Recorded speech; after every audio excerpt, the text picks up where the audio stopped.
What's up guys, Sanjot Keer here, welcome to YFL।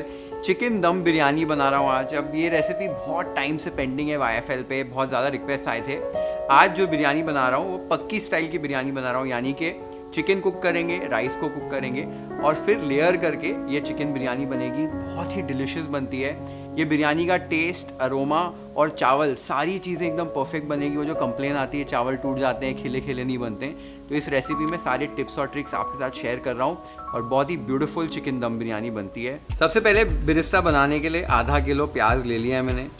प्याज को छीलकर आपको हाफ में कट कर लेना है। He's using another Japanese knife today. In the last video that we saw with him, he was using a different style Japanese knife, and I have a few myself. I like them a lot as well. But when you're buying or searching for a Japanese style knife, there are a lot of different styles, but a lot. They're very specialized, and there are also a lot of different makers. Some that are a little more expensive than others, and well, one of these days I'll have to make a knife video.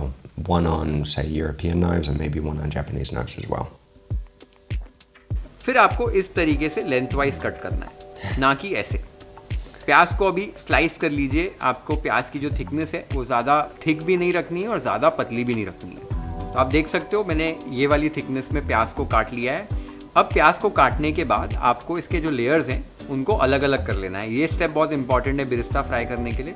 इस तरीके से layers को अलग अलग कर लीजिए और आपको इस तरीके के ऐसे लेयर्स मिल जाएंगे। So when I was working in France, we used to have a lot of apprentices, but like a lot, and a few of those apprentices were from a few different countries in Asia, a few from Japan, a few from the Philippines, and a few other countries. And one day I remember this one apprentice was asked to cut some onions julienne. He had like kilos of them to cut. And he was cutting them like this, across the grain. One of the other chef de pâtisses came up to them and said, no.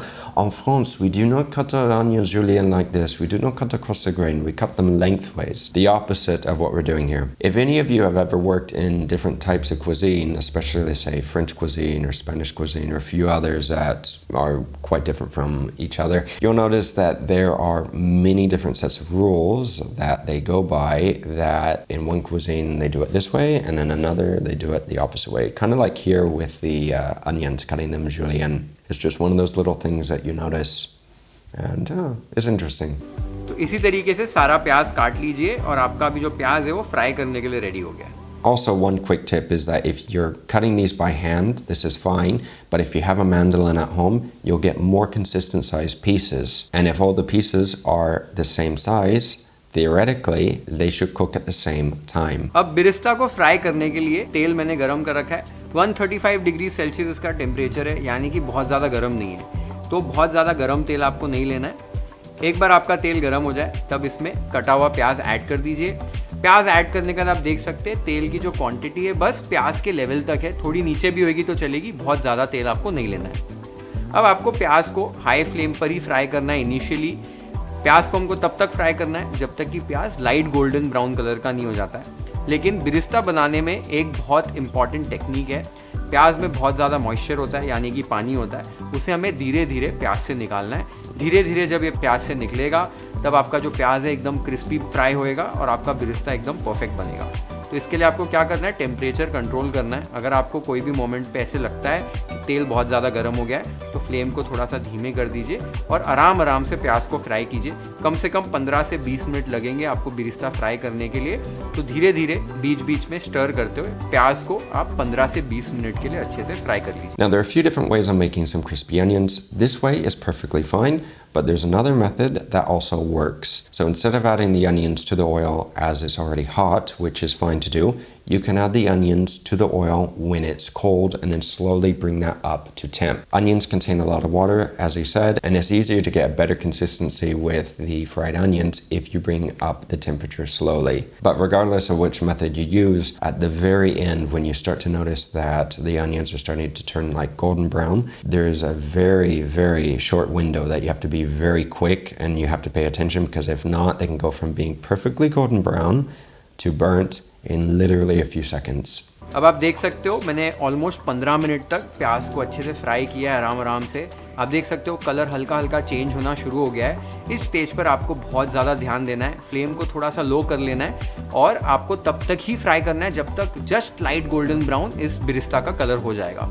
अगर आपने dark brown तक तल दिया तो आपकी बिरिस्ता जल जाएगी, क्योंकि जब भी आप बिरिस्ता को बाहर निकालेंगे तब बिरिस्ता में जो तेल होगा गरम वाला वो और ज़्यादा कुक कर देगा प्याज को। इसको कैरी फॉरवर्ड कुकिंग बोलते हैं और आपका बिरिस्ता ख़राब हो जाएगा। तो आप देख सकते हो जब भी आपका प्याज इस रंग का हो जाए फटाफट से प्याज को तेल से बाहर निकालिए।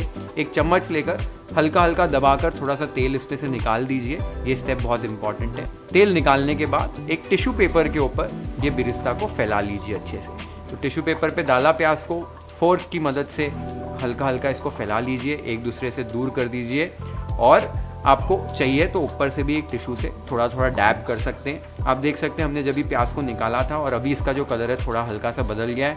5 से 6 मिनट के लिए इसको ऐसे ही रेस्ट होने दीजिए और अब आप देख सकते हो हमारा बिरिस्ता एकदम परफेक्ट वाला बन गया है, एकदम क्रिस्पी बना है और इससे हमारी बिरयानी बहुत अमेजिंग बनेगी। Even if you get them a little close to this, it's good, but if you can get them like this, it's perfect. And when you remove the onions from the oil, it is very, but I mean like very important that you separate them as quickly as possible to allow them to dry. If you leave a clump of onions and you don't separate them as they dry, they won't crisp up. So after a few minutes, instead of having some nice crispy onions, they'll be a little soggy. And you can fix that by putting them back into the oven on low heat and separating them on another tray and then allowing the residual moisture to evaporate. But one thing I would recommend is to have a tray with paper already ready before you add the onions to the fryer. That way you're not running around and everything's organized and set. That way you're not running around like basically a headless chicken in the kitchen. अगर आपको ये पूरा process नहीं करना है, readymade भी बिरिस्ता मिलता है, आप वो भी ले सकते हैं, लेकिन फ्रेश घर पे बनाया हुआ बिरिस्ता का मज़ा ही कुछ और होता है। और ये जो तेल है इसमें प्याज का काफ़ी फ्लेवर होता है, तो ये थोड़ा सा तेल मैं बिरयानी में भी यूज़ करने वाला हूँ, इसे फेंकना नहीं है और आप बाकी भी सब्जियाँ बनाते वक्त इस तेल का इस्तेमाल कर सकते हो। ये तेल आपका ख़राब नहीं हुआ है, तो ये नोट कर लीजिए। अब घर पर जब भी मैं बिरयानी बनाता हूँ तो मेरे घर वाला बिरयानी का मसाला बनता है एकदम फ्रेश वाला, उससे बिरयानी बहुत ही अमेजिंग बनती है। अगर आप थोड़ी मेहनत नहीं करना चाहते हैं बिरयानी मसाला बनाने के लिए तो आप रेडीमेड भी बिरयानी का मसाला यूज़ कर सकते हैं और नेक्स्ट पार्ट पे स्किप कर सकते हैं। खड़े मसालों को भूनने के लिए एक पैन को अच्छे से हाई फ्लेम पर गर्म कर लीजिए। एक बार आपका तवा जो है गर्म हो जाए इसकी फ्लेम को एकदम धीमे कर दीजिए। अब इसके अंदर 2 टेबलस्पून साबुत धनिया, 1 टीस्पून जीरा, 2 टीस्पून शाह जीरा, 2 टेबलस्पून हरी इलायची, 5 से 6 बड़ी इलायची, 3 इंच दालचीनी, 1 टेबलस्पून साबुत काली मिर्च, 7 से 8 तीखी वाली लाल मिर्च, 7 से 8 तेज पत्ते, 2 टीस्पून लौंग और 3 जावित्री। ये सारे मसाले डालकर आपको धीरे धीरे एकदम हल्की आंच पर इन मसालों को भूनना है। मसालों में से हल्की हल्की फ्रेग्रेंस आना शुरू हो जानी चाहिए और हल्के हल्के आपके जो मसाले हैं वो गर्म हो जाने चाहिए। आपको ध्यान देना है कि आपको मसालों को जलाना नहीं। This is one of those recipes where it does take like a lot of ingredients. If I were to make this recipe right now, I would have to make a special order because even though that I do have a lot of spices in my house, a lot of dry spices, I still don't have every single spice that he's using. एक बार आपके मसालों में से हल्की हल्की fragrance आना शुरू हो जाए, मसाले थोड़े से गर्म हो जाए, तब लास्ट में मैं इसके अंदर 1 टेबलस्पून कसूरी मेथी ऐड कर रहा हूँ। कसूरी मेथी ऐड करने के बाद बस हल्का सा मिक्स करना है और फिर इन मसालों को एक बोल के अंदर आपको ट्रांसफ़र कर देना है। बोल में ट्रांसफ़र करके इन मसालों को अच्छे से ठंडा कर लेना है। एक बार आपके मसाले ठंडे हो जाएं, तब इन मसालों को एक मिक्सर ग्राइंडर में ट्रांसफ़र कर दीजिए। You can, if you want, pound all these ingredients into powder using a pestle and mortar. It's a very laborious method on doing it, but if you do have a little mixer at home, a Thermomix or a little spice grinder like this, or even a coffee grinder will work. It saves a lot of time. साथ ही में इसके अंदर मैं अभी आधा जायफल great करके add कर रहा हूँ। जायफल ऐड करने के बाद आधा टीस्पून हल्दी पाउडर और एक चुटकी भर नमक ऐड कर दीजिए। अब इन मसालों को आपको साथ में पीस लेना है। मसालों को आपको बहुत ज़्यादा फाइन नहीं पीसना है, हल्का सा दरदरा भी रख देंगे तो चलेगा, या कुछ मसाले थोड़े से खड़े भी रह जाएं तो वो भी चलेगा। बिरयानी मसाला इसी तरीके से आप पीस लीजिए। अब आप देख सकते हो मैंने मसाले को पीस लिया है, बीच में थोड़े थोड़े मसालों के टुकड़े आपको दिख रहे हैं। इसी तरीके से मसाले को पीसना है और हमारा होममेड बिरयानी मसाला रेडी हो गया है। इस मसाले को एक एयर टाइट कंटेनर में आप स्टोर कर सकते हो और कम से कम 2 से 3 महीनों के लिए आराम से यूज़ कर सकते हैं। Now, if you do want a very fine powder and you don't want all these little bits that are not ground, then a good method is to take another bowl or container, take a sieve, and well, just pass the powder through that and you'll collect all the little particles that didn't grind. And if you want, you can put them back in, grind them up, and mix everything together. अब next step हमारा ये है कि हमें chicken को marinate करना है बिरयानी के लिए। तो चिकन को मैरिनेट कैसे किया जाता है वो देख लेते हैं। यहाँ पर मैंने आधा किलो चिकन ले लिया है। इसमें लेग और थाई के पीस लिए हैं, आप अपने हिसाब से पीस ले सकते हैं। इसे एक बड़े से बोल में ऐड कर दीजिए। अब इसमें टेस्ट के हिसाब से नमक डालिए, 1 नींबू का रस, 4 टेबलस्पून अदरक लहसुन की पेस्ट, 3 हरी मिर्चों की पेस्ट, 2 टेबलस्पून कश्मीरी लाल मिर्च पाउडर, आधा टीस्पून हल्दी पाउडर, 2 टीस्पून धनिया पाउडर, 1.5 टेबलस्पून बिरयानी मसाला जो हमने बनाया था अभी। अब इसके अंदर मैं 3 से 4 टेबलस्पून जो हमने प्याज फ्राई किया था वो वाला तेल ऐड कर रहा हूँ।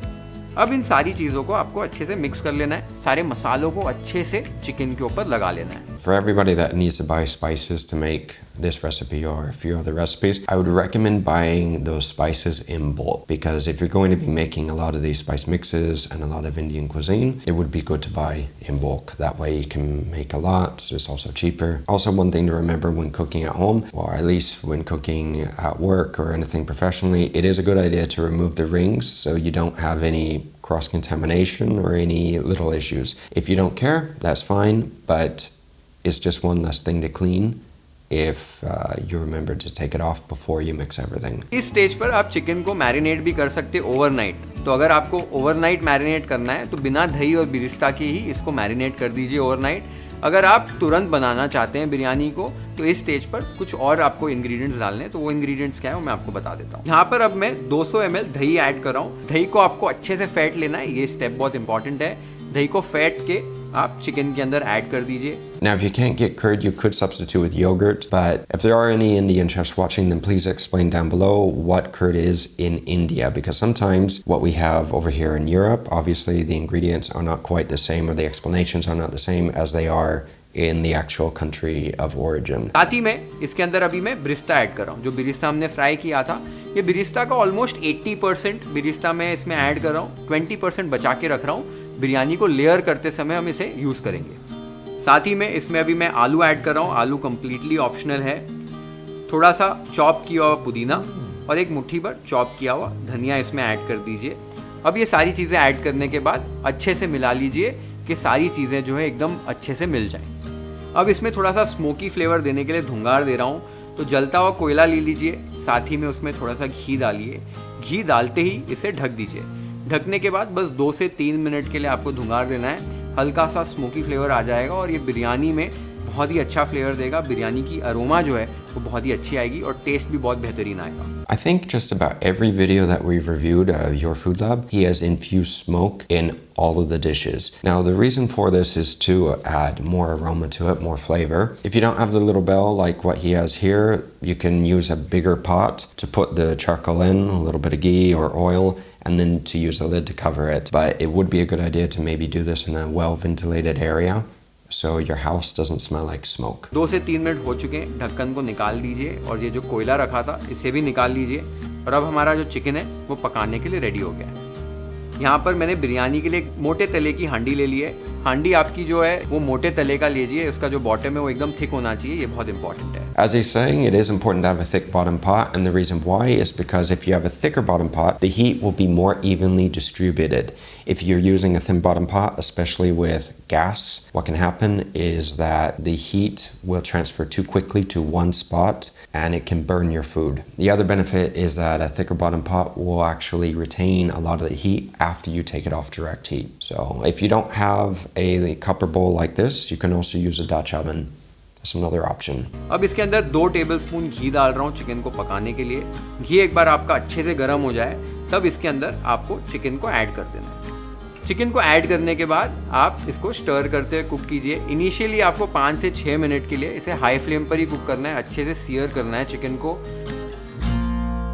Now this is interesting. We have seen several different recipes of biryani from a few different chefs. And if you haven't seen any of those video guys, then you need to go see those videos. After watching this one, I'll leave the links in the description down below for you guys to check those videos out. But in Joshua's video, he did a good job But what he did is he added the chicken raw to the Dutch oven first and then added the rice on top of that. If there are any Indian chefs watching, then let me know if Joshua's method on adding the raw chicken with the rice, cooked rice, is accepted, or if your food lab about cooking the chicken first is more common. Well, then again, depending on what region, because India is a very big country, very big, and even with smaller countries like Italy, the cuisine is vastly different from north to south. 5 से 6 minute high flame पर cook करने के बाद आपको आंच को धीमा कर लेना है और ढककर चिकन को पकाना है।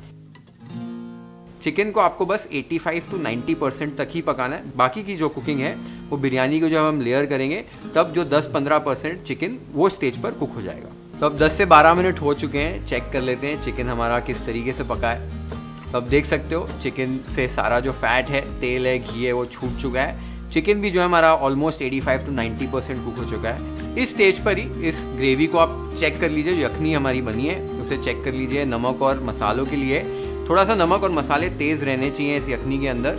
इस स्टेज पर आप आसानी से इसे एडजस्ट कर सकते हैं, बाद में मुश्किल हो जाएगा बिरयानी में नमक और मसाले डालने।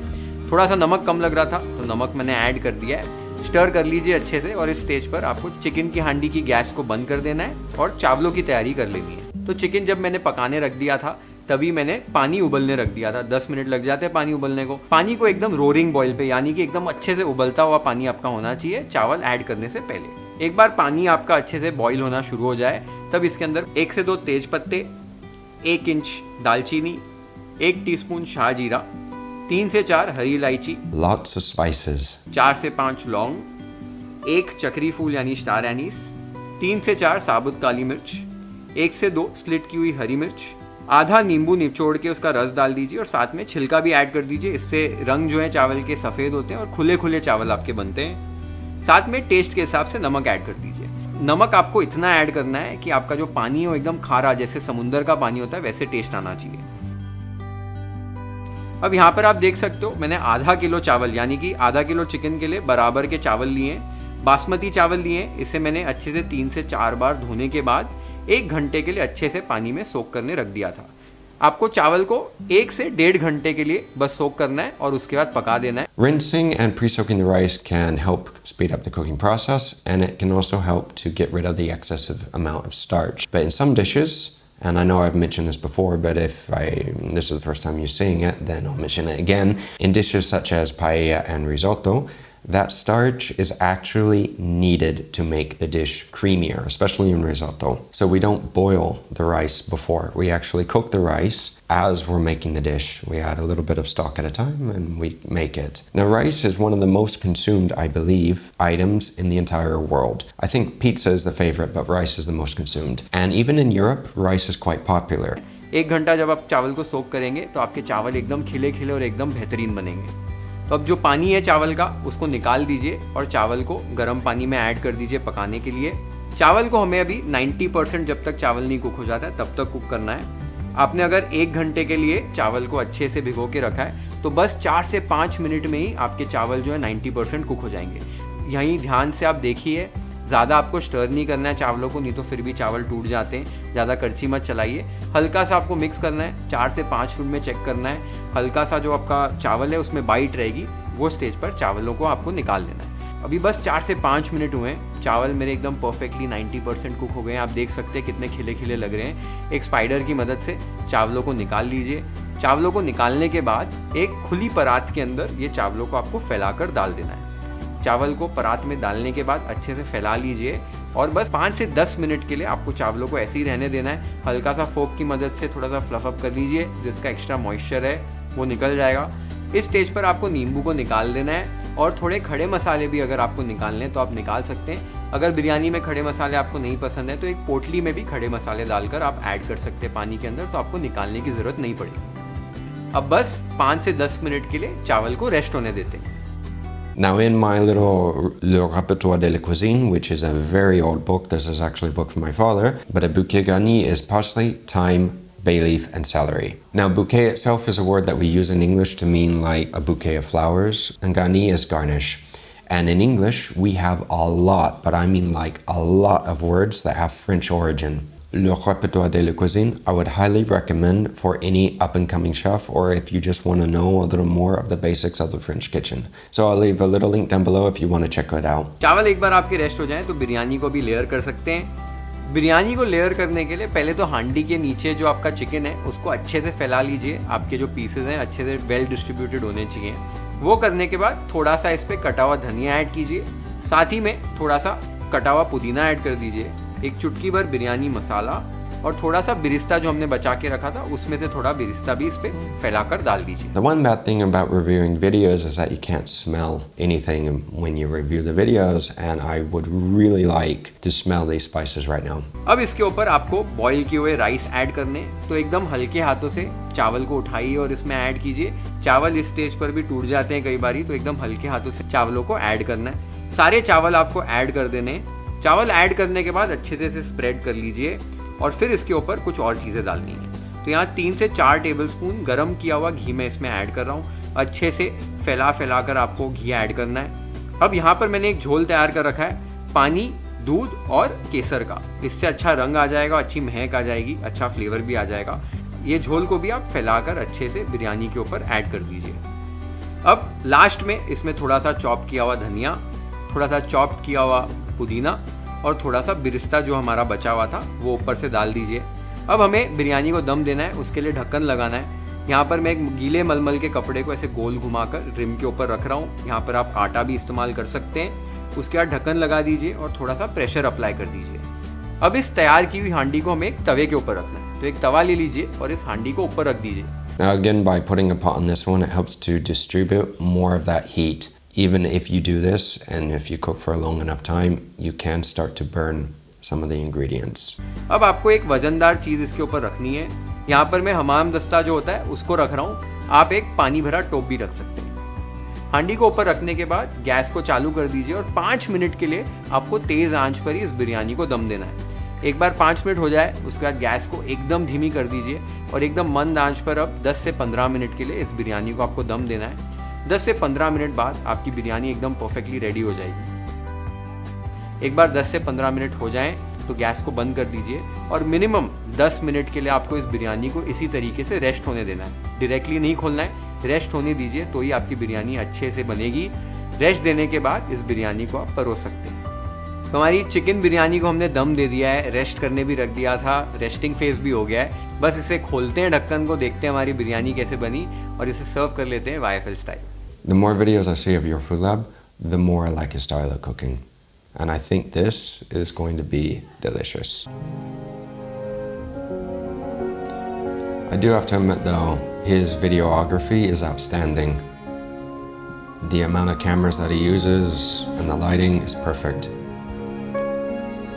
And this looks delicious. Chicken dum biryani हमारी बन गई है और क्या चिकन बिरयानी बनी है, क्या अरोमा आ रही है। ये किचन के अंदर एक एक दाना खिला खिला बना है चावल का। तो सारे टिप्स और ट्रिक्स फॉलो करो और ये रेसिपी ज़रूर ट्राई करो। रमज़ान भी चल रहे हैं तो ये बिरयानी की रेसिपी ज़रूर ट्राई करना और मुझे बताना आपको ये रेसिपी कैसे लगी है। Share this video with your friends and family. Hit the like button if you like this recipe. Follow and subscribe to YFL if you haven't yet. Have an amazing time with this beautiful chicken dum biryani recipe at your home. Cheers. Out of all the chicken biryani videos that we've seen, besides Chef Ranvi's, I think this is one of the best. Although Chef Ranvi's version is very good. Yeah, it's simpler, it's easier to make at home. So guys, be sure to check out our other review videos that we have done of Joshua's version of this, Chef Ranvi, as well as Epicurious. That one was actually a little difficult to watch, but funny. So guys, if you have any recommendations on reviews, let me know down below. And if you have any questions or comments, don't forget to like, share, and don't forget to subscribe, because the more we grow, the more recipes not only can we review, but we can also start making and trying for ourselves. So, until next time, take care. Solo contigo, bebé. Solo contigo, bebé.